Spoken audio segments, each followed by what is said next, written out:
ஈடு இணையில்லாத திருநாமம் வாழ்த்தப்படட்டும். அவர் உயிர்த்தெழுந்த தேவன், அவர் மரித்தும் சதா காலங்களில் உயிரோடு இருக்கிறவர், மரணத்திற்கும் பாதாளத்துக்கும் திறவுகோள்களை உடையவர், நம்முடைய ஆண்டவர் ஜீவிக்கிறவர், அவர் இன்றும் நம்மோடு கூட பேசுகிற தேவனாய் இருக்கிறார்.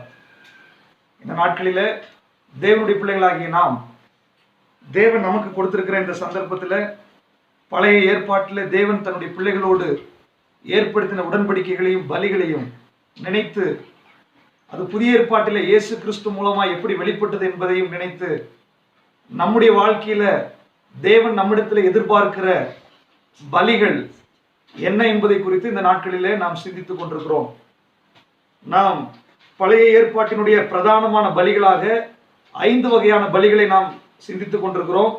முதலாவது தகன பலி அல்லது சர்வாங்க தகன பலி, போஜன பலி, சமாதான பலி, பாவ நிவாரண பலி, குற்ற நிவாரண பலி என்று சொல்லி பிரதானமாய் செலுத்தப்படுகிற பலிகள், அடிக்கடி செலுத்தப்படுகிற பலிகள் என்று சொல்லி இந்த பலிகளை குறித்து நாம் கடந்த நாட்களிலே சிந்தித்துக் கொண்டிருக்கிறோம். முதலாவது நாள் சர்வாங்க தகன பலி குறித்தும், 2ஆம் நாள் போஜன பலி குறித்தும், 3ஆம் நாள் சமாதான பலி குறித்தும் நாம் சிந்தித்திருக்கிறோம். நான் ஏற்கனவே சொன்னது போல பலிகள் தேவனோடு நம்மை ஐக்கியப்படுத்த முடியாது. தேவனும் மனிதனும் பிரிந்து கிடக்கும் போது ஒரு பலியின் மூலமாய், அந்த பலிமிருகத்தினுடைய இரத்தத்தின் மூலமாய், அந்த பலிமிருகம் பலியிடப்படுவதன் மூலமாய் மனிதன் தேவனோடு ஐக்கியம் கொள்ளுகிற ஒரு காரியத்தை தான் இந்த பலி நமக்கு வெளிப்படுத்துகிறது. நாமும் தேவனோடு ஐக்கியம் கொள்ளும்படியாய் இந்த நாட்களிலே இதை சிந்தித்துக் கொண்டிருக்கிறோம்.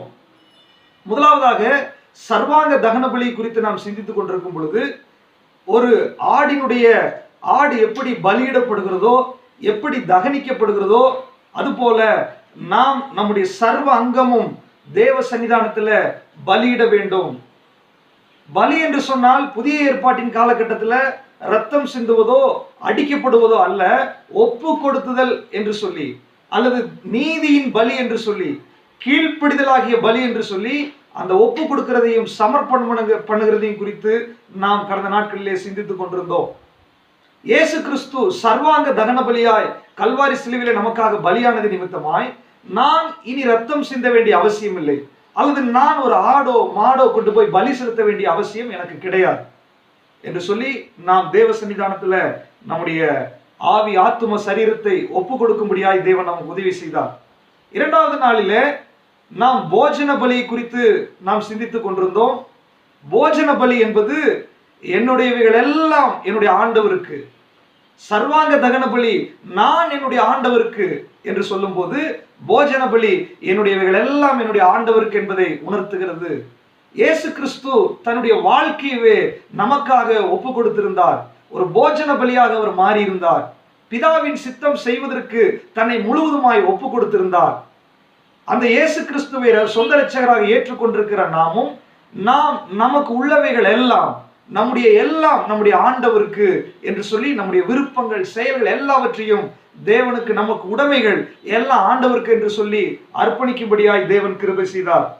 3ஆம் நாளிலே சமாதான பலி என்று சொல்லி நாம் சிந்தித்தோம். நேற்றைக்கு சமாதான பலி என்பது தேவனும் மனிதனும் ஏதாவது சில விஷயத்தின் நிமித்தமாய் தேவனை விட்டு நான் தூரமாய் இருக்கிறேன், என்னால் ஜெபிக்க முடியவில்லை, தேவனை ஆராதிக்க முடியவில்லை என்று சொல்லி தன்னுடைய உள்ளத்திலே ஒரு மனுஷன் எண்ணும் போது, பழைய ஏற்பாட்டின் காலகட்டத்தில் அவன் ஒரு பலி செலுத்துகிறதின் நிமித்தமாய் தேவனோடு ஐக்கியம் கொள்ளுகிறான். அதனாலதான் அது பீஸ் ஆஃபரிங் அப்படின்னு சொல்ற போதே அது ஃபெலோஷிப் ஆஃபரிங் என்று சொல்லியும் சொல்லப்படுகிறது. அது ஒரு ஐக்கியத்தை குறிக்கிறது. அந்த பலி அவன் செலுத்தப்படும் போது அவன் தேவனோடு ஐக்கியம் கொள்ளுகிறான். நாம் அதை குறித்து சிந்திக்கும் போது, சமாதான பலியில அந்த குடல்களை மூடிய கொழுப்பு, அல்லது சிறுநீரகம் அதற்கு மேல் இருக்கிற கொழுப்பு, அல்லது கல்லீரல் அதற்கு மேல் இருக்கிற கொழுப்பு, இவைகளை எடுத்து அதை தகனிக்க வேண்டும் என்று சொல்லி நாம் சிந்தித்தோம். முன்னந்தொடை, மார்க்கண்டம் இவைகளை அசைவாட்ட வேண்டும், ஏறெடுத்து படைக்க வேண்டும், ரத்தம் சிந்தப்பட வேண்டும். இதன் மூலமாய் தேவனோடு ஐக்கியம் கொள்ளுகிறோம். இயேசு கிறிஸ்துவும் தன்னுடைய வாழ்க்கையை முழுவதுமாய் சிலுவையிலே தியாகமாய் தகனிக்கிறதுக்கு ஒப்பு கொடுத்து தேவன் மனுக்குலத்தை தேவனோடு ஐக்கியம் கொள்ளுகிற ஒரு மீடியேட்டராக அவர் வந்தார். அது மாத்திரமல்ல, இந்த புதிய உடன்படிக்கைக்குள்ளாக இயேசு கிறிஸ்துவின் மூலமாய் அவருடைய இரத்தத்தாலே கழுவப்பட்ட நாமும் பல நேரங்களிலே தேவனை விட்டு விலகி இருக்கும்படியாய், தேவனை விட்டு தூரமாய் நாம் உணரும் போது தேவனோடு திரும்ப ஐக்கியம் கொள்ளுவதற்கு தேவையான நம்முடைய காரியங்கள் என்ன என்று சொல்லி நாம் கடந்த நாட்களிலே சிந்தித்தோம். எப்படி ஒரு ஆட்டினுடைய அந்த குடல்களை மூடிய ஜவ்வு கொழுப்பு, அவருடைய சிறுநீரகத்தின் மேல் இருக்கிறதான அந்த கொழுப்பு அல்லது ஜவ்வு அல்லது அவனுடைய ஈரலுக்கு மேல் இருக்கிறதான கல்லீரலுக்கு மேல் இருக்கிறதான அந்த ஜவ்வு, இவைகளை எப்படி தகனித்தானோ அதுபோல நம்முடைய சுபாவம் சம்பந்தப்பட்ட குணநலன்கள் சம்பந்தப்பட்ட விஷயங்கள், அதாவது நேற்றைக்கு சிந்தித்தோம், நம்முடைய சுய விருப்பம், சுய எண்ணங்கள், சுய பாதுகாப்பு, சுய நீதி, நம்முடைய சுயம் எங்கெல்லாம் செயல்பட்டு கொண்டிருக்கிறதோ அதெல்லாம் தகனிக்கிறதற்காக நாம் எப்பொழுது ஒப்பு கொடுக்கிறோமோ அன்றைக்கு தேவனோடு நாம் ஐக்கியம் கொள்ள முடியும். தேவனை விட்டு விலகி இருக்கிறதா ஃபீல் பண்ணுகிற யாராவது, ஒருவேளை நீங்கள் தேவனை விட்டு விலகி இருக்கிறோமோ, என்னால் தேவனோடு நெருங்க முடியவில்லை என்று நீங்கள் உணரும் போது உங்களுக்குள்ள ஏதோ ஒரு சுயம் செயல்பட்டு கொண்டிருக்கிறது என்பதை நீங்கள் புரிந்து கொள்ள வேண்டும். இன்றைக்கு ஆவியானவர் அந்த சுயத்தை உங்களை விட்டு எடுத்துக்கொள்ளும்படியாய் நேற்றைய தினத்துல நாம் அதை குறித்து சிந்தித்தோம். நம்முடைய சுயத்தை எல்லாம் ஆண்டவருடைய சமூகத்தில் ஒப்பு கொடுத்த போது தேவன் நமக்கு விடுதலை கொடுத்திருக்கிறார். இன்றைக்கு அதற்கு அடுத்த பலியாக நாம் சிந்திக்க போகிறோம். 4வது பலி பாவ நிவாரண பலி. பாவம் நிவாரணத்திற்கென்று செலுத்தக்கூடியதான பலி. லேவியராகமத்தின் புஸ்தகம் 4ஆம் அதிகாரத்தினுடைய 2வது வசனத்தை நீங்க வாசிக்கும் போது அதுல அறியாமையினாலே மீறி செய்யத்தகாததை செய்து பாவத்துக்கு உட்பட்டால் அவன் அறிய வேண்டியது. அதாவது அறியாமையினாலே மீறி செய்யத்தகாததை செய்து பாவத்துக்கு உட்படுகிற ஒரு மனுஷன் செய்யக்கூடியதான ஒரு பலி. அந்த பலி செலுத்தும் போது அவன் அறியாமையினால் செய்த அந்த பாவம் மன்னிக்கப்பட்டு அவன் தேவனோடு ஐக்கியம் கொள்ளுகிறான். அதற்காக அந்த நாட்களில இந்த பாவ நிவாரண பலி கொடுக்கப்பட்டிருந்தது. இந்த பாவ நிவாரண பலி பல மனிதர்களுக்கு தனித்தனியே சொல்லப்பட்டிருக்கிறது. எல்லாம் ஒரே மெத்தட் தான், ஆனா அது சொல்லப்பட்டிருக்கிறது. இவர்கள் எப்படி அந்த பலியை செலுத்த வேண்டுமாமா, ஒரு ஆடையோ வெள்ளாட்டு கடாவையோ அல்லது இளங்காளையோ அல்லது புறாவையோ தேவ சன்னிதானத்துக்கு கொண்டு வரும்போது அதனுடைய இரத்தத்தை சிந்த வேண்டும். அதனுடைய இரத்தத்தை பலிபீடத்தின் கொம்புகளிலே தடவ வேண்டும். அதனுடைய இரத்தத்தை பரிசுத்த ஸ்தலத்திற்கு எதிராக தெளிக்க வேண்டும். அடுத்தது அதற்குள்ளே இந்த சமாதான பலிக்கு நாம் என்ன செய்கிறோமோ அதே போல குடல்களுக்கு மேல் இருக்கிற கொழுப்பு, சிறுநீரகம் அதனுடைய கொழுப்பு அல்லது கல்லீரல் அதற்கு மேல் இருக்கிற ஜவ்வு, இவைகளை தகனிக்க வேண்டும். தகனித்ததற்கு பிற்பாடு இந்த பாவ நிவாரண பலியில ஒரு முக்கியமான விஷயம் என்னவென்றால், அந்த அடிக்கப்பட்ட அந்த ஆடு, அதனுடைய தோல், அதனுடைய எல்லா உடைமைகளும் எடுத்து கொண்டு போய் பாளையத்துக்கு புறம்பே அது சுட்டெரிக்கப்பட வேண்டும். இதுதான் ஒரு பாவ நிவாரண பலியினுடைய ஒரு காரியமாக பழைய ஏற்பாட்டிலே கொடுக்கப்பட்டது. நீங்கள் அந்த லேவியராகம புஸ்தகம் 4ஆம் அதிகாரத்தை நீங்க வாசித்து பார்த்தால் அதுல எப்படியெல்லாம் அதை செய்ய வேண்டும் என்று சொல்லி அங்கே பழைய ஏற்பாட்டிலே சொல்லப்பட்டிருக்கிறது. அது மாத்திரம் கிடையாது, இந்த பாவ நிவாரண பலி பல வழிகளிலே பிரிக்கப்பட்டிருக்குது. அதனுடைய 3வது வசனத்தை நீங்க வாசிக்கும் போது, அபிஷேகம் பெற்ற ஆசாரியன் பாவம் செய்யும் போது என்ன செய்ய வேண்டும்.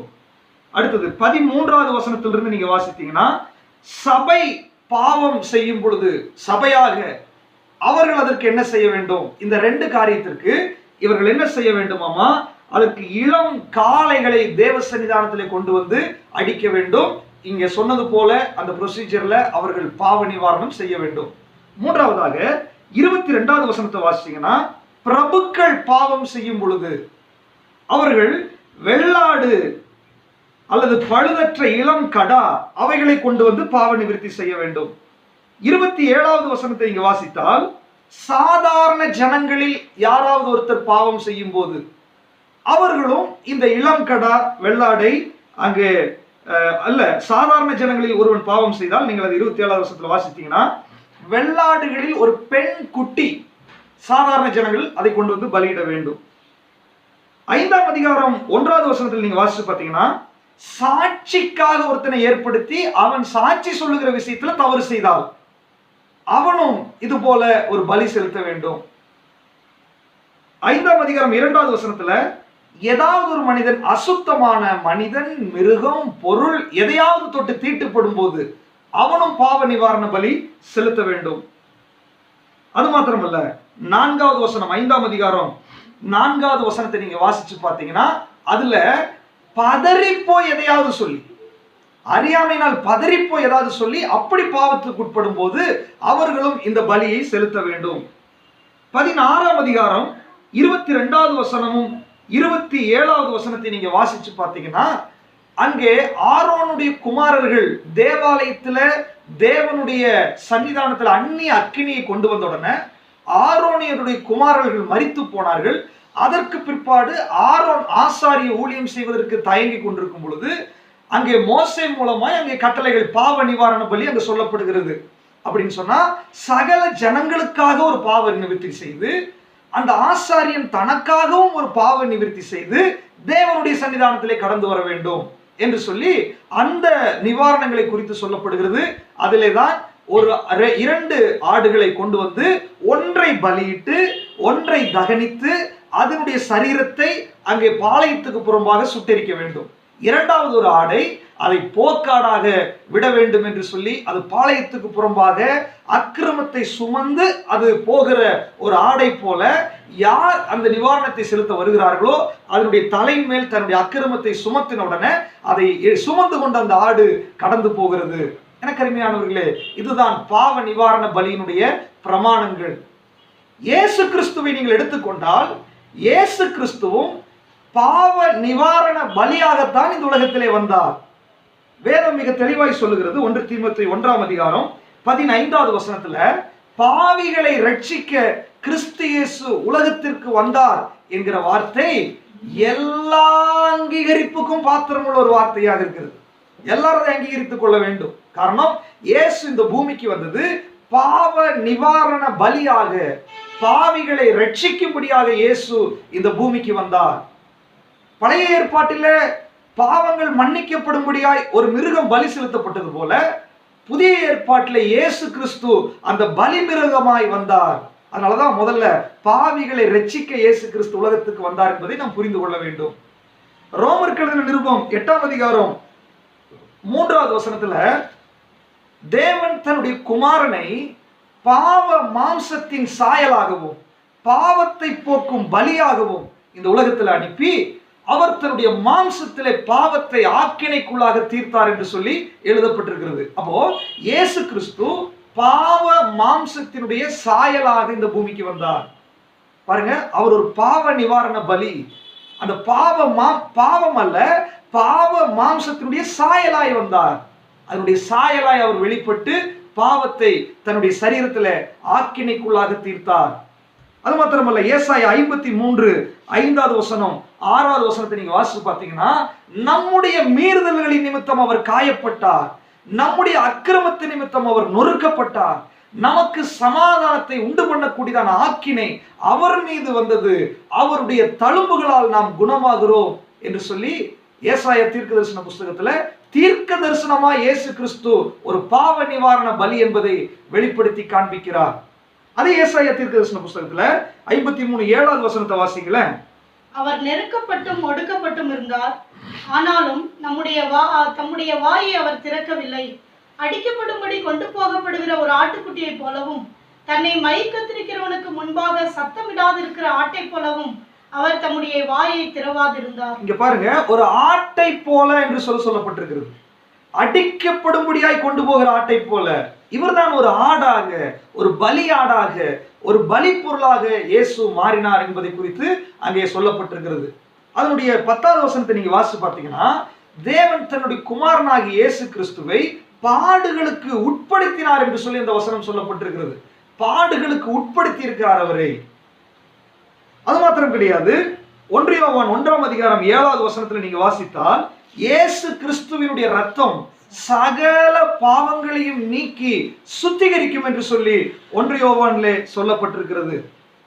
அது மாத்திரம் கிடையாது. யோவான் 19ஆம் அதிகாரம் 20வது வசனத்துல இயேசு கிறிஸ்து நகரத்திற்கு சமீபமாய் சிலுவையில் அறையப்பட்டார். அப்படின்னா நகரத்திற்கு வெளியே, நகரத்திற்கு பக்கத்திலேயே அவர் சிலுவையில் அறையப்பட்டார்.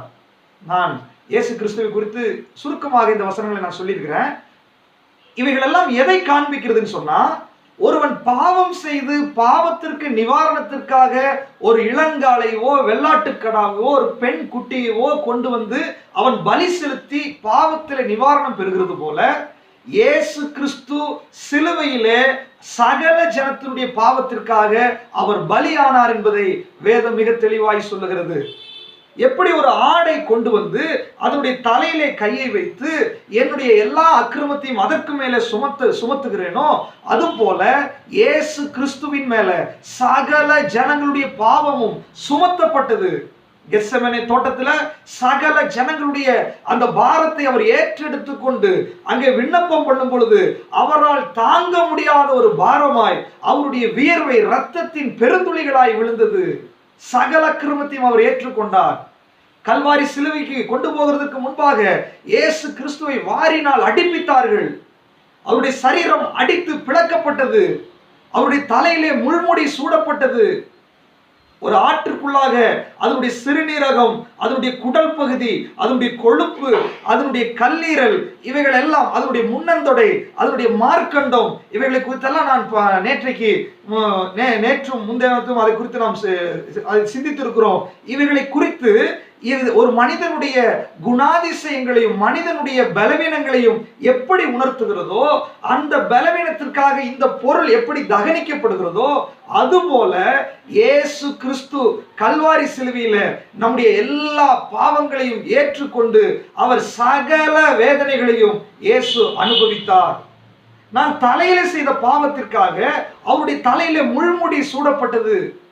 சிலுவையில அவர் அடிக்கப்படும் போது நம்முடைய கைகள் செய்த பாவத்திற்காக அவருடைய கைகளிலே ஆணிகள் அடிக்கப்பட்டது.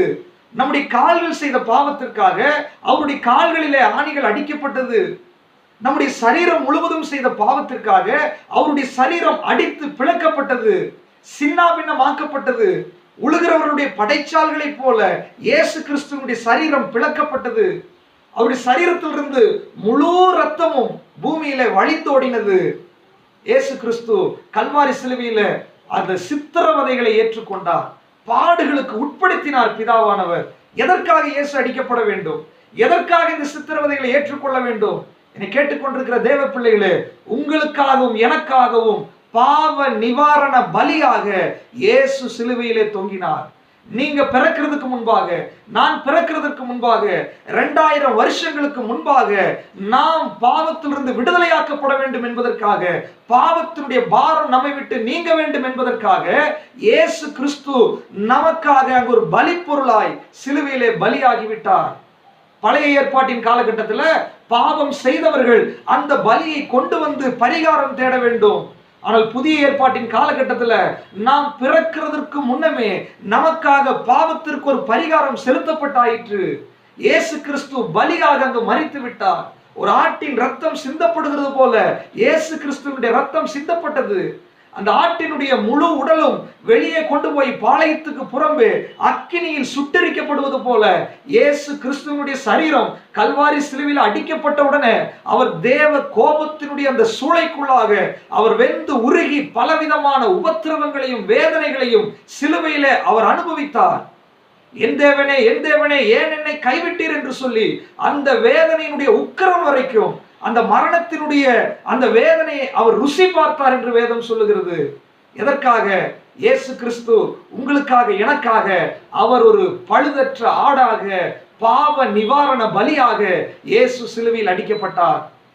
என்னை கேட்டுக்கொண்டிருக்கிற தேவ பிள்ளைகளே, ஒருவேளை பாவ பரிகாரத்தை தேடிக்கொண்டு பாவம் மன்னிக்கப்படாதபடிக்கு பாவ உணர்வோடு உங்களுடைய மனதிற்குள்ளாக பாவம் மன்னிக்கப்படாத நிச்சயத்தோடு யாராவது கேட்டுக்கொண்டிருப்பீர்கள் என்று சொன்னால், இன்னைக்கு இயேசு கிறிஸ்து உங்களுடைய பாவத்தை மன்னிப்பதற்காக இனி ஒரு பலி தேவையில்லை. ஒரே பலியில் அவர் பூரணப்படுத்தி இருக்கிறார். இனி நீங்கள் ஆடோ மாடோ கோழியோ பலி செலுத்த வேண்டிய அவசியம் இல்லை. இனி நீங்கள் பரிகாரம் செலுத்த வேண்டிய அவசியம் இல்லை. பணம் செலுத்த வேண்டிய அவசியம் இல்லை. பொருள் செலுத்த வேண்டிய அவசியம் இல்லை. இயேசு உங்களுடைய சகல பாவங்களுக்காக, சகல அக்கிரமங்களுக்காக, நீங்கள் பிறக்கிறதுக்கு முன்னமே கல்வாரி சிலுவையில உங்களுக்காக அவர் பரிகார பலியாக மாறிவிட்டார். அவர் சகல பாவத்தையும் சுமந்து தீர்த்து விட்டார். ஒரு மனிதனுக்காக ஒரு மிருகம் பலியிடப்படுவது தற்காலிகமாயிருந்தது. ஆனால் நமக்காக தேவகுமாரன் பலியிடப்பட்டதினால அது நிரந்தரமான ஒரு தீர்வை நமக்கு உண்டாக்கி விட்டது. பரிசுத்தமான ரத்தம் இந்த பூமியிலே சிந்தப்பட்டு விட்டது. இயேசு கிறிஸ்துவை சொந்த இரட்சகராக ஏற்றுக்கொள்ளாத யாராவது என்னை கேட்டுக்கொண்டிருப்பீர்கள் என்று சொன்னால், இன்னைக்கு இயேசு கிறிஸ்து என்ற அந்த தெய்வத்தின் மூலமாய் வருகிற பாவ பரிகாரத்தை நீங்கள் பெற்றுக்கொள்ளுங்கள். உங்களுடைய வாழ்க்கை இயேசுவுக்கு நீங்கள் அர்ப்பணிக்கும் போது உங்களுக்காக 2000 வருஷத்திற்கு முன்பாக பாவ பரிகாரத்தை செய்து வைத்த இயேசு கிறிஸ்து மூலமாய் உங்களுக்கு பாவத்திலிருந்து விடுதலை, சாபத்திலிருந்து விடுதலை. மரத்திலே தூக்கப்பட்ட எவனும் சபிக்கப்பட்டவன் என்று எழுதியிருக்கிறபடி கிறிஸ்து நமக்காக சாபமாய் இருக்கிறதுனால நியாயப்பிரமாணம் நம்மேல் கொண்டு வந்த எல்லா சாபத்திலிருந்து நீங்கள் விடுதலை பெற்றுக் கொள்ள முடியும். என கருமையானவர்களே, எல்லா பலியும் செலுத்தப்பட்டாயிற்று. ஆண்டவர் சிலுவையில சொல்றாரு, எல்லாம் முடிந்தது முடிந்தது என்று சொன்னால் இனி மனுக்குலத்திற்காக செய்யப்பட வேண்டிய பரிகாரம் இனி வேற கிடையாது. என்னவெல்லாம் செய்ய வேண்டுமோ, என்னவெல்லாம் நிவர்த்திக்காய் செய்ய வேண்டுமோ அது நிவர்த்தி ஆக்கப்பட்டு விட்டது இயேசு கிறிஸ்து மூலமாய். கேட்டுக்கொண்டிருக்கிற தேவ பிள்ளைகளே, ரட்சிக்கப்பட்டவர்கள் இந்த இயேசு கிறிஸ்துவை நாம் விசுவாசிச்சது நிமித்தமாய் அன்றைக்கு செலுத்தப்பட்ட பலியை விசுவாசத்தின் மூலமாய் நாம் பெற்றுக்கொண்டோம். இயேசுவே தேவன் என்று விசுவாசிக்கும் போது, நாம் தேவ சன்னிதானத்திலே கடந்து வந்த போது அந்த பாவ பரிகாரத்தை நாம் பெற்றுக்கொண்டோம். விசுவாசத்தினாலே இப்பொழுது நாம் பாவத்திலிருந்து விடுதலை ஆகி கொண்டிருக்கிறோம். எனக்கு அருமையான தேவ பிள்ளைகளே, இயேசு கிறிஸ்து ஒரு பரிகார பலியாக கல்வாரி சிலுவையிலே மரித்தார். அவருடைய ரத்தம் சிந்தப்பட்டது. ஒரு போக்காடு எப்படி பாளையத்துக்கு புறம்பே பாடுபடுகிறதோ அதுபோல இயேசு கிறிஸ்து பாளையத்துக்கு புறம்பாக பாடுபட்டார். அவருடைய சரீரம் தகனிக்கப்பட்டது. இன்னைக்கு அதன் மூலமாய் நாம் விடுதலை பெற்றிருக்கிறோம். இந்த பாவ நிவாரண பலியினுடைய 3வது பகுதியில பாவ நிவாரண பலி இன்றைக்கு நம்முடைய வாழ்க்கையில அது எப்படி அந்த பலி செலுத்த வேண்டும். சர்வாங்கமாய் நாம் தகனிச்சோம். எனக்குரியது எல்லாம் உங்களுக்கு ஆண்டவர் என்று போஜன பலி சமர்ப்பித்தோம். தேவனுக்கும் எனக்கும் ஐக்கியமா இருக்கிறதுக்கு தடையா இருக்கிற எல்லா பாவத்தையும் அறிக்கை செய்து தேவனோடு சமாதானம் பெற்று சமாதான பலியை செலுத்தினோம். எந்த பலியிலும் ரத்தம் சிந்தப்படவில்லை, எந்த பலியிலும் அடிக்கப்படவில்லை, எந்த பலியிலும் ஆடு தேவைப்படல, எந்த பலியிலும் சரீரத்துல வேதனை இல்லை. காரணம், இவைகளெல்லாம் ஒப்பு கொடுத்தல் இருக்கிறது, இவைகளெல்லாம் சமர்ப்பிக்கிறதுல இருக்கிறது, இவைகளெல்லாம் விட்டு கொடுக்கிறதுல இருக்கிறது. கருமையானவர்களே, இவைகளெல்லாம் கீழ்ப்படிகள் இருக்கிறது. இது புதிய உடன்படிக்கையினுடைய நீதியின் பலிகள். இன்றைக்கு பாவ நிவாரண பலியும் கூட ஆண்டவர் நம்மிடத்தில் எதிர்பார்க்கிறார். ஒருவேளை மன்னிக்கப்படாத ஏதாவது பாவங்கள், ஒருவேளை உங்களுக்கு பாவ பரிகாரம் நடக்க வேண்டும் என்றால், உங்களுக்கு பாவத்திலிருந்து விடுதலை செய்ய வேண்டும் என்றால், புதிய ஏற்பாட்டிலேயும் இந்த நீதியின் பலியை செலுத்துவதற்கு நாம் கடமைப்பட்டவர்களாய் இருக்கிறோம். ஒருவேளை இயேசுவை ஏற்றுக்கொண்டவர்கள், விசுவாசிகள், இயேசுவை ஏற்றுக்கொள்ளாதவர்கள் யாராவது உங்களுடைய வாழ்க்கையில இந்த பலி செலுத்தப்பட வேண்டும் என்று நீங்கள் விரும்பினால், அது புதிய ஏற்பாட்டு சத்தியத்தின்படி இந்த பலி எப்படி செலுத்தப்பட வேண்டும் என்றால் வாசிக்கலாம். 1 யோவான் 1ஆம் அதிகாரம் 8வது வசனம். 1 யோவான் 1ஆம் அதிகாரம் 8வது வசனம். நமக்கு பாவம் இல்லை என்போமானால் நம்மை நாமே வஞ்சிக்கிறவர்களாய் இருப்போம், சத்தியம் நமக்குள் இராது. முதலாவது பாவ நிவாரண பலி புதிய ஏற்பாட்டிலே செலுத்துவதற்கு ஒரு மிருகம் தேவையில்லை, ரத்தம் தேவையில்லை, பாடுகள் தேவையில்லை. இயேசு மரித்து விட்டார். ஆனால் அந்த பாவ நிவாரண பலி உங்களுக்கு சொந்தமாகும்படியாய், அது உங்க வாழ்க்கையில விடுதலை கொண்டு வர வேண்டும் என்றால், முதலாவது எனக்குள்ளே பாவம் இல்லை என்று சொல்லி நீங்கள் சொன்னால் உங்களுக்கு அந்த பலி சாத்தியமாகாது. வேதம் மிக தெளிவாய் சொல்லுகிறது, நமக்கு பாவம் இல்லை என்று சொல்வோமானால் நம்மை நாமே வஞ்சிக்கிறவர்களாய் இருப்போம், சத்தியம் நமக்குள் இராது. எனக்கு அருமையானவர்களே, பாவங்களை அறிக்கை செய்ய வேண்டும் என்று வேதம் சொல்லுகிறது. பாவ அறிக்கை ரொம்ப முக்கியமா இருக்குது. முதலாவது பாவ அறிக்கைக்கு முன்பாக எனக்கு பாவம் இருக்கிறது என்பதை நான் ஒத்துக்கொள்ள வேண்டும். என்னை கேட்டுக்கொண்டிருக்கிற நீங்க யாரானாலும் சரி, உங்களுடைய நீதிகளை தேவ சன்னிதானத்தில் பேசாதிருங்கள். ஒருவேளை செய்தியின் மூலமாகவோ வசனத்தின் மூலமாகவோ அல்லது யாராவது நபர்கள் மூலமாகவோ ஆண்டவர் உங்களோடு பேசும்போது ஆர்கியூமெண்ட் பண்ணாதீங்க. உங்களுடைய காரியத்தை நியாயப்படுத்தி பேசாதிருங்கள். தேவனுக்கு தெரியும் உங்களுடைய அந்தரங்கம் என்ன என்று சொல்லி. நமக்கே நம்முடைய புத்திக்கு தெரியாத பல குறைவுகள் நம்மை பார்த்து கொண்டிருக்கிற தேவனுக்கு அது தெரியும். அவர் அக்கினி ஜுவாலைகளுக்கு ஒத்த கண்களை உடையவர். நம்முடைய அந்தரங்கங்களை அவர் பார்க்கிறவர். நம்முடைய நினைவுகளை தூரத்திலிருந்து அறிகிறவர். அப்படிப்பட்ட தேவன் நமக்கு யாராவது மூலமாய் உணர்த்துவார் என்று சொன்னால், முதலாவது ஒத்துக்கொள்ளுங்கள். ஒத்துக்கொள்ளுங்கள். ஒருவேளை எனக்குள் இருந்துச்சுன்னா என்னை மன்னிங்க ஆண்டவரே. ஒருவேளை எனக்கு தெரியாம அப்படி நடந்துருச்சுன்னா என்னை மன்னிங்க ஆண்டவரே. ஒருவேளை எனக்கு தெரிந்திருந்தால் நான் அதை ஒத்துக்கொள்ளுகிறேன் ஆண்டவரே என்று சொல்லி தேவ சன்னிதானத்தில் ஒத்துக்கொள்ளுகிறது முதலாவது பலியாக இருக்கிறது. நீங்க ஒத்துக்கொள்ளும் போது ஆண்டவர் உங்களுடைய பாவத்தை மன்னிக்கிறார். இரண்டாவதாக நீதிமொழிகள் 28:13 வசனத்துல நமக்கு தெரியும். நீதிமொழிகள் 28:13, தன் பாவங்களை மறைக்கிறவன் வாழ்வடைய மாட்டான். இரண்டாவது, பாவங்களை மறைக்க கூடாது. பலரும் என்ன பண்றோம்னா பாவங்களை மறைக்கிறோம். மனிதர்கள்கிட்ட நீங்க மறைக்கலாம். காரணம், நமக்கு மனிதர்களை ஃபேஸ் பண்ண முடியல, மனிதர்களை பார்க்க முடியல, பரவாயில்ல, அது கூட செய்யக்கூடாது. ஆனால் நீங்க தேவ சன்னிதானத்துக்கு எப்பொழுது போகிறீர்களோ, நீங்கள் என்றைக்கெல்லாம் தேவனுடைய சன்னிதானத்தில் அமர்ந்திருக்கிறீர்களோ, உங்கள் இருதயம் திறந்த இருதயத்தோட, ஆண்டவரே நான் இதை செய்திருக்கிறேன் ஆண்டவரே, ஆண்டவரே என்னிடத்தில் இந்த குறைவு இருக்கிறது ஆண்டவரே, ஆண்டவரே இந்த இடத்துல நான் தவறி இருக்கிறேன் என்று சொல்லி 100% உங்கள் இருதயத்தை திறந்து நீங்கள் தேவனோடு பேசவில்லை என்று சொன்னால் பாவத்தை மறைக்கிறீர்கள் என்று அர்த்தம். எத்தனை பேர் இன்றைக்கு நம்ம தேவ சன்னிதானத்துல இருதயம் திறந்து நம்முடைய பாவத்தை அறிக்கை செய்திருக்கிறோம்? எத்தனை பேர் தேவனிடத்துல 100% தேவனோடு நம்முடைய வாழ்க்கை குறித்து எல்லாம் பேசி இருக்கிறோம்? என்னை கேட்டுக்கொண்டிருக்கிற நீங்கள் யாரா இருந்தாலும் சரி, உங்களுக்கு எத்தனை வயசானாலும் சரி, இன்னைக்கு ஆவியானவர் உங்களோடு பேசுகிறார். உன்னுடைய வாழ்க்கையில நீ உனக்கு தவறு என்று தெரிந்த விஷயங்களை திறந்த மனசோடு தேவனிடத்தில் அறிக்கை செய்திருக்கிறீர்களா? அல்லது தவறு என்று நினைத்த விஷயங்களை தேவனுக்கு முன்பாக ஒரு திறந்த புத்தகமாக வைத்திருக்கிறீர்களா? வேதம் சொல்லுகிறது, தன் பாவங்களை மறைக்கிறவன் வாழ்வடைய மாட்டான். மறைக்கிறது என்றால் என்ன அர்த்தம்? ஒன்று நம்மளே மறைக்கிறது, இன்னொன்று நான் அறிக்கை செய்யாதவைகள் எல்லாம் மறைக்கப்பட்டவைகள். கருமையானவர்களே, முதலாவது ஒத்துக்கொள்ள வேண்டும், இரண்டாவது அறிக்கை செய்ய வேண்டும். என்ன பாவம் செய்தீர்களோ அந்த பாவம் தவறு என்று உணர்கிறது மாத்திரமல்ல, ஆண்டவருடைய எல்லா ஃபார்முலாவே எப்படி ஒர்க் ஆகும்னா, இருதயத்துல விசுவாசிக்கணும், வாயில அறிக்கை பண்ணணும், அதான் ரட்சிப்பு. அது மாதிரி பாவ மன்னிப்பும் கூட, பாவம் செய்தீர்கள் என்று நீங்க ஒத்துக்கொள்ளணும். உங்க வாயில ஆண்டவரே நான் செய்து விட்டேன், என்னை மன்னியும் ஆண்டவர் என்று நீங்கள் அறிக்கை செய்ய வேண்டும். பாவத்தை அறிக்கை செஞ்சிருக்கிறீங்களா? பாவ அறிக்கை உங்க வாழ்க்கையில நடந்திருக்கிறதா? எனக்கு அருமையானவர்களே, பாவத்தை மறைக்கிறவர்கள் வாழ்வடைய மாட்டார்கள், அவைகளை அறிக்கை செய்து விட்டு விடுகிறவர்களோ இரக்கம் பெறுவார்கள். முதலாவது நாம் தேவ சன்னிதானத்துல ஒத்துக்கொள்ள வேண்டும். இரண்டாவது நாம் தேவ சன்னிதானத்துல அறிக்கை செய்ய வேண்டும். பலரும் கேட்கிறாங்க, நான் எப்படி பாவி? சங்கீதம் 51ல தாவீது இப்படி சொல்லுகிறான். சங்கீதம் 51 5வது சங்கீதத்துல, நான் துர்க்குணத்தில் உருவானேன், என் தாய் என்னை பாவத்தில் கர்ப்பம் தரித்தாள். அப்படின்னா எனக்கு நினைவு தெரிந்து நான் வளர்ந்து நான் ஒரு தவறு செய்கிறதுனால நான் பாவி அல்ல, என்னுடைய பிறப்பே பாவத்தில் இருக்கிறது. ஆதாமின் பாவத்தின் மூலமாய் சந்ததிகளாய் பிறக்கிற சகல மனுக்குலமும் பாவத்தில் பிறந்திருக்கிறது. என்னுடைய பிறப்பே பாவம். எனக்கு அருமையானவர்களே, நமக்கு பாவம் இல்லை என்று சொல்வோமானால் நம்மை நாமே வஞ்சிக்கிறவர்களாய் இருப்போம். நம்முடைய பாவத்தை நாம் அறிக்கை செய்ய வேண்டும். தேவனுக்கு பிரியமில்லாத எல்லாம் பாவமே, வசனத்துக்கு விரோதமாக இருக்கிற எல்லாம் பாவம். இதுல காம்ப்ரமைஸே கிடையாது. இதனாலதான் இதை செஞ்சேன், இதனாலதான் இப்படி நடந்துச்சு, அந்த பேச்சை தேவ சன்னிதானத்துல கொண்டு போக கூடாது. அது தேவனுக்கு முன்பாக அருவருப்பு. அவருக்கு முன்பாக ஒரு திறந்த இருதயத்தோடு, எஸ் லார்ட், ஆண்டவரே நான் ஒத்துக்கொள்ளுகிற ஆண்டவரே, தவறுதான் ஆண்டவரே என்று சொல்லி திறந்த மனதோடு அறிக்கை செய்ய வேண்டும் என்று ஆண்டவர் விரும்புகிறார்.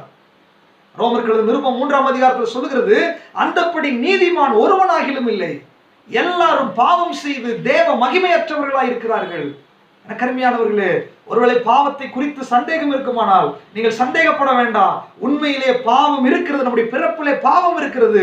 நீங்கள் உங்கள் இருதயத்தை திறந்து தேவனிடத்தில் அதை அறிக்கை செய்ய வேண்டும்.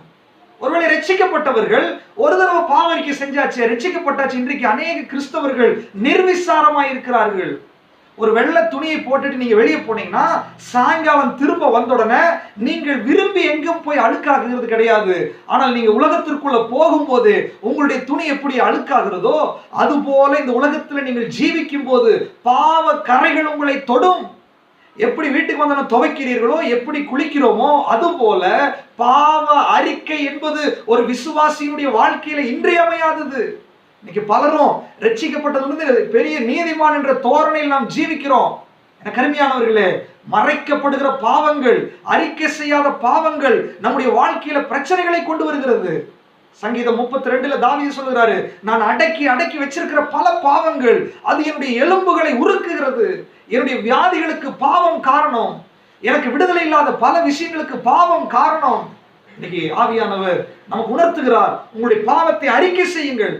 எந்த இடத்துல என்ன சூழ்நிலையில் எப்படி என்ன செய்திருந்தாலும் சரி, தேவன் உங்களை காண்கிறார். அவருக்கு முன்பாக நீங்க அறிக்கை செய்யாத வரைக்கும் அந்த பாவத்திலிருந்து விடுதலையும் கிடைக்காது. அது மாத்திரமல்ல, அந்த பாவத்தின் நிமித்தமாய் வருகிற விளைவுகளை நீங்கள் அனுபவிக்க வேண்டியது வரும்.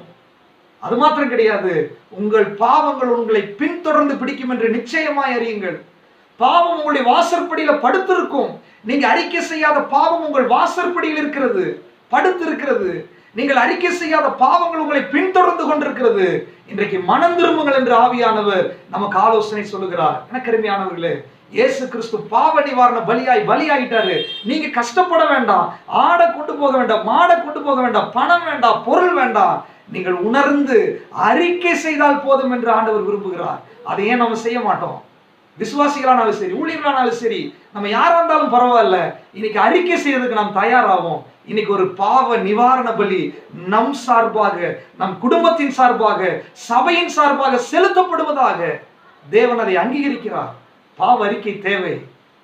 அது மாத்திரம் கிடையாது, இந்த பாவ அறிக்கை இரண்டாவதாக எபிரேயர் நிருபம் 4ஆம் அதிகாரம் 15-16 இன்னொரு கேட்டகரியில சொல்லப்பட்டிருக்கிறது. எப்படின்னு சொன்னா, ரட்சிக்கப்பட்டவர்களுக்கு பல நேரங்களில் பார்த்தீங்கன்னா இந்த பாவ அறிக்கை செய்யறதையும் ஒத்துக்கொள்ளுகிறதும் முடியாத ஒரு காரணமா இருக்குது. எப்படி நடக்குதுன்னு சொன்னா, ஒரு ரட்சிக்கப்பட்ட தேவ பிள்ளை அல்லது ஒரு வாலிப பிள்ளைகள் அல்லது பெரியவர்கள் பாவம் செய்யும் போது சத்துரு ஒரு குற்ற மனசாட்சி அவர்களுக்குள்ள கொண்டு வருகிறான். நீ ஆண்டவருக்கு சன்னிதானத்துக்கு போக முடியாது, நீ ஜெபிக்க முடியாது, நீ ஊழிய செய்யறதுக்கு தகுதி இல்லை, நீ ஜெபிக்கிறதுக்கு தகுதி இல்லை, வேதம் வாசிக்கிறதுக்கு தகுதி இல்லை, செய்தி கொடுக்கறதுக்கு தகுதி இல்லை. இதெல்லாம் சத்துரு கொண்டு வருகிற குற்ற மனசாட்சி உங்களுக்குள்ள கொண்டு வருகிறான், உங்களை தளர்த்துவதற்கு கொண்டு வருகிறான். ஆனால் வேதம் என்ன சொல்லுகிறது தெரியுங்களா? வாசிக்கலாம். எபிரேயர் நிருபம் 4:15-16. நம்முடைய பலவீனங்களை குறித்து பரிதபிக்க கூடாத பிரதான ஆசாரியர் நமக்கு இராமல் எல்லா விதத்திலும் நம்மை போல சோதிக்கப்பட்டும் பாவம் இல்லாதவராய் இருக்கிற பிரதான ஆசாரியரே நமக்கு இருக்கிறார். ஆதலால் நாம் இரக்கத்தை பெறவும் ஏற்ற சமயத்தில் சகாயம் செய்யும் கிருபையை அடையவும் தைரியமாய் கிருபாசன தண்டில் சேரக்கடுவோம். இங்கே ஆண்டவர் சொல்றாரு, நம்முடைய பலவீனங்களை குறித்து பரிதபிக்கிற பிரதான ஆசாரியர் தான் நமக்கு இருக்கிறார். நமக்காக அவர் பரிகார பலியானார் அல்லவா? அது சும்மா கிடையாது. இன்றைக்கும் அவர் பிதாவின் சமூகத்துல நமக்காக பரிந்து பேசுகிறார். 1 யோவான் 2ஆம் அதிகாரம் 1வது வசனத்துல, ஒருவன் பாவம் செய்வானானால் நீதிபரராயிருக்கிற அவர் நமக்காக பரிந்து பேசிக் கொண்டிருக்கிறார். பரிந்து பேசுதல் அங்கு நடந்து கொண்டிருக்கிறது. எனக்கு அருமையானவர்களே, அந்த பரிந்து பேசுகிற தேவன் நமக்காக, நம்முடைய பாவத்திற்காக ஒரு பரிந்து பேசி கொண்டிருக்கும் பொழுது சத்துரு என்ன சொல்லுகிறான்? நீ தகுதி இல்லை, நீ ஜெபிக்கிறதுக்கு தகுதி இல்லை, நீ ஊழியம் செய்யறதுக்கு தகுதி இல்லை, நீ செய்தி கொடுக்கறதுக்கு தகுதி இல்லை, நீ சபை நடத்துறதுக்கு தகுதி இல்லை, எந்த காரியத்திலும் நீங்க நம்மை செயல்பட முடியாதபடிக்கு நம்மை முடக்குகிறான். இன்னைக்கு ஆவியானவர் சொல்லுகிறார், 2000 வருஷத்திற்கு முன்பாக உங்களுக்காக இயேசு பரிகார பலியானது அது சும்மா கிடையாது. இப்படி உங்களை முடக்கி வைக்கிறதுக்காக அல்ல, உங்களை முடக்கி வைத்திருக்கிற சத்துருவை முறியடித்து நீங்கள் எழும்ப வேண்டும் என்று சொல்லி இன்றைக்கு ஒரு பாவ நிவாரண பலி இங்கு செலுத்தப்படுகிறது. அது எப்படி செலுத்தப்படுகிறதாமா? நான் என்னுடைய ஆண்டவரை புரிந்து கொள்ளுதலினால, என்னுடைய பரிகாரியை நான் புரிந்து கொள்ள வேண்டும். என்ன புரிந்து கொள்ள வேண்டும்? அவர் என்னுடைய பலவீனங்களை குறித்து பரிதபிக்கிறவராய் இருக்கிறார். அதனால ஏற்ற காலத்தில் சகாயம் செய்யும் கிருபை அடைவோம். தைரியமாய் கிருபாசன தண்டைக்கு நான் கடந்து வர வேண்டும். ஒருவேளை சத்துரு உங்களை முடக்கி வச்சிருந்தான்னா, எந்த ஊழியத்தை செய்யக்கூடாது என்று முடக்கி வைத்திருக்கிறானோ அந்த ஊழியத்தினுடைய பிளாட்ஃபார்ம்ல நீங்க நின்று கொண்டு ஆண்டவரோட ஒப்புரவாக, ஆண்டவரே நான் செய்தது தவறு, ஆண்டவரே இனி நான் அதை செய்ய மாட்டேன், இனி நான் புதிய நிலைமையில் அந்த ஊழியத்தை செய்யறதற்கு என்னுடைய பொறுப்பை நிறைவேற்றுவதற்கு என்னை ஒப்பு கொடுக்கிறேன் என்று சொல்லி அப்படியே அறிக்கை செய்துட்டு முன்பாக கடந்து போக வேண்டும். ஆனால் சத்துரு என்ன பண்றான்? நம்முடைய ஊழியத்தை நிறுத்துகிறான், நம்முடைய செயல்பாடை நிறுத்துகிறான், தேவனோட உள்ள ஐக்கியத்தை நிறுத்துகிறான். எனக்கு அருமையானவர்களே, சத்துருவுக்கு இடம் கொடுக்காதபடிக்கு இன்றைக்கு தேவனை நாம் புரிந்து கொள்ளுகிறதே ஒரு பாவ நிவாரண பலிதான். அவரை புரிந்து கொள்ளுகிறது, அறிக்கை செய்கிறது, ஒத்துக்கொள்ளுகிறது. நான் அவரை புரிந்து கொள்ள வேண்டும். புரிஞ்சாதான் பிசாசை நீங்க ஜெயிக்க முடியும். இல்லைன்னா உங்களை வீட்டுக்குள்ளே 4 செவத்திற்குள்ளாக உட்கார வைத்து விடுவான். இயேசு சிலுவையில பலியாக மாறினது சும்மா என்று நினைத்தீர்களோ? உங்களை முடக்கி வைக்கிறதுக்காக என்று நினைத்தீர்களோ? உங்களை தனிமைப்படுத்துவதற்காக என்று நினைத்தீர்களோ? நீங்கள் வெறுமையா இருப்பதற்காக என்று நினைத்தீர்களோ? நீங்கள் குற்ற மனசாட்சியோடு ஜீவிக்கிறதுக்கு என்று நினைத்தீர்களோ? நீங்கள் தாழ்வு மனப்பான்மையில் இருக்க வேண்டும் என்று நினைத்தீர்களோ? இதெல்லாம் சத்துருவினுடைய தந்திரம். அவருடைய பரிகார பலியை நீங்கள் அனுபவிக்க முடியாதபடிக்கு அவன் தடை செய்கிறான். இயேசுவின் நாமத்தினால இன்றைக்கு ஆவியானவர் உங்களோடு பேசுகிறார். நீங்கள் இருக்கிற இடத்திலிருந்து நீங்கள் எழும்ப வேண்டும். ஒரு பலி செலுத்தப்பட்டாயிற்று. இன்றைக்கு பிதா எனக்காக பரிந்து பேசுகிறார். எஸ், நான் குற்றம் பண்ண, தப்பு பண்ணிருக்கேன், ஆமா, ஒத்துக்கொள்ளுங்கள். அவர் நம்மை குறித்து பரிதபிக்கக்கூடிய ஆசாரியராக இருக்கிறார். தாவீது பாருங்க, பெரிய தப்பு செஞ்சான். ஆண்டவருடைய பாதத்துல போய் விழுந்துட்டு அவன் ராஜாவா இராதபடிக்கு ஓடல, பழைய வேலை செய்யாதபடிக்கு அவன் ஓடல. அவன் விழுந்தான், அழுதான், கதறினான். திரும்ப தன்னுடைய இடத்துக்கு வந்து தன்னுடைய வேலையை செய்து கொண்டிருந்தான். எத்தனை பேர் இன்றைக்கு அப்படிப்பட்ட சூழ்நிலைகள்ல பாதிக்கப்பட்டிருக்கிறீங்க? இன்னைக்கு ஆண்டவர் உங்களை எழுப்ப வேண்டும் என்று விரும்புகிறார். ஒரு பாவ நிவாரண பலி நமக்கு செலுத்தப்பட்டு விட்டது. நீங்க இன்னைக்கு அவரை புரிந்து கொண்டாலே அது ஒரு பலி என்று சொல்லி வேதம் தெளிவாய் சொல்லுகிறது. 3வது கேட்டகரி, எபிரேயர்கள் 10ஆம் அதிகாரம் 26, 27ல மனப்பூர்வமாய் திரும்ப பாவம் செய்கிறது. ஆண்டவர் என்னை மன்னிக்கிறார், சேர்த்துக் கொள்கிறார் என்று சொல்லி திரும்ப பாவம் செய்கிற ஒரு சுபாவம். வாசிக்கலாம்.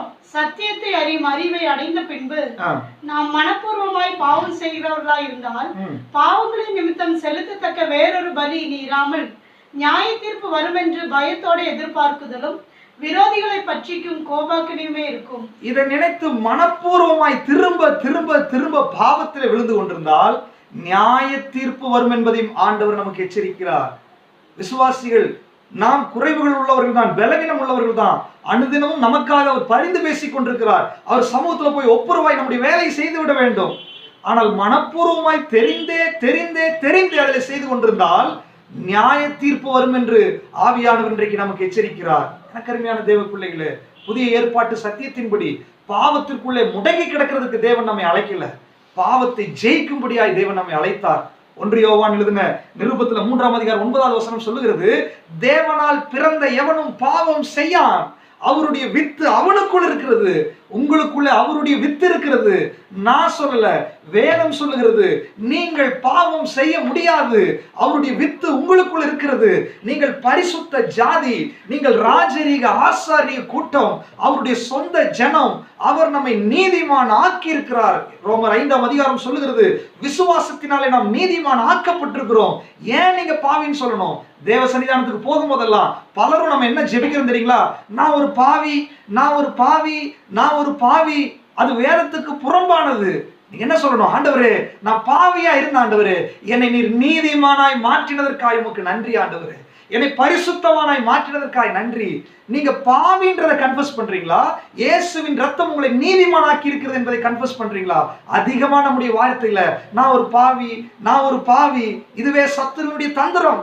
ஞாயிற்றுக்கிழமை நம்ம ஆராதிக்கிறதுக்கு போகும்போது ஐயோ ஒரு அடக்க ஆராதனை போல நான் பாவி, இயேசுவே அடிக்கப்பட்டீர், அது அல்ல. அவர் உயிர்த்தெழுந்தார், பாவத்திலிருந்து எனக்கு விடுதலை கொடுத்து விட்டார், நான் நீதிமானாக்கப்பட்டிருக்கிறேன், நான் ஜெயிக்க போகிறேன் என்று சொல்லி அதை அறிக்கை செய்து, ஆண்டவரே உம்முடைய மரணத்தின் மூலமாக எனக்கு நீர் விடுதலை கொடுத்ததற்காக நன்றி, உம்முடைய பலி மரணத்தின் மூலமாக எனக்கு வெற்றியை கொடுத்ததற்காக நன்றி, உம்முடைய மரணத்தின் மூலமாக என்னுடைய பாவத்தை கழுவினதற்காக நன்றி என்று சொல்லி இதை சொல்லிதான் நாம் தேவனை ஆராதிக்க வேண்டும். கருமையானவர்களே, நம்முடைய வாழ்க்கையில நம்முடைய ஆராதனைகளில் கூட ஒரு மாற்றம் தேவைப்படுகிறது. இந்த நேரத்துல பரிசுத்த ஆவியானவர் நம்மோடு கூட இடைப்படுகிறார். ஒரு பாவ நிவாரண பலி பழைய ஏற்பாட்டில் எப்படி செலுத்தப்பட்டதோ அதுபோல இயேசு கிறிஸ்து பாவ நிவாரண பலியாய் மாறினார். என்னுடைய பாவம் மன்னிக்கப்படணும்னா நான் ஒத்துக்கொள்ளுகிறதிலும், நான் மறைக்காமல் அறிக்கை செய்கிறதிலும், நான் அவரை புரிந்து கொள்ளுகிறதிலும், ஒரு நியாய தீர்ப்பு வரும் என்று நான் எச்சரிப்போடு இருக்கிறதிலும், அவருடைய சிலுவை மரணத்தின் மூலமாய் எனக்கு வந்த அந்த நீதிகளும் ஆசீர்வாதங்களும் என்ன என்று நான் அறிக்கை செய்கிறதிலும் என்னுடைய பாவ நிவாரண பலி இருக்கிறது. அப்பதான் அதிலிருந்து விடுதலை ஆக முடியும். இல்லாவிட்டால் சத்துரு உங்களை முடக்கி விடுவான், சத்துரு உங்களை குற்றவாளி ஆக்கி விடுவான், சத்துரு உங்களை எழும்ப விடாதபடிக்கு தடுத்து விடுவான். எனக்கு அருமையானவர்களே, ஒருவேளை உங்களுடைய நினைவு தெரிந்து ஏதாவது பாவங்கள் அறிக்கை செய்யாதபடிக்கு, ஏதாவது தேவ சமூகத்தில் ஒப்புரவாகாத காரியங்கள் இருந்தால் இன்றைக்கு ஆண்டவர்கிட்ட அறிக்கை செய்யுங்க, ஆண்டவர்கிட்ட ஒப்பு கொடுங்கள். இன்றைக்கு ஆண்டவர் உங்களை விடுதலை செய்ய வேண்டும் என்று விரும்புகிறார். இன்றைக்கு ஒரு பாவ நிவாரண பலி இன்றைக்கு செலுத்தப்பட்டே ஆக வேண்டும்.